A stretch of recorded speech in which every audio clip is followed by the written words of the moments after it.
তো মিডিয়া কি বলছে একবার শোনো, মিডিয়া কি বলছে। আগের মুখ্যমন্ত্রী থাকাকালীন আমরা দেখেছিলাম এখানে গ্রিন করিডোর করে তার গাড়ি পাস করানো হতো, তবে আমাদের এরাজ্যের নবনির্বাচিত মুখ্যমন্ত্রী শুভেন্দু অধিকারী তিনি কিন্তু ট্রাফিক রুল ভাঙছেন না। সেই ছবিটা আপনাদেরকে দেখাচ্ছি, ট্রাফিক সিগন্যালে আটকে রয়েছে তার গাড়ি, ট্রাফিক সিগন্যাল সবুজ হলে নির্দিষ্ট ট্রাফিক আইন। একটা সংবাদ মাধ্যমে দেখো কি ভিডিও হচ্ছে, সেই ভিডিওটা একবার দেখো।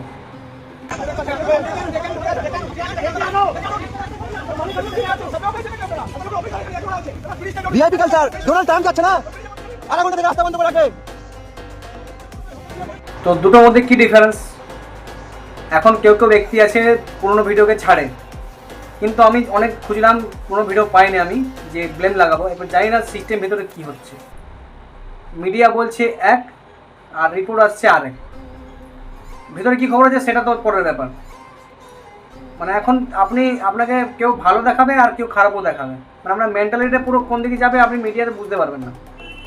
আমি এই জিনিসটা কথা বলছি যে মেন্টালিটি কী হচ্ছে মানুষের, একদিকে দেখাচ্ছে এক আর একদিকে আছে আরেক।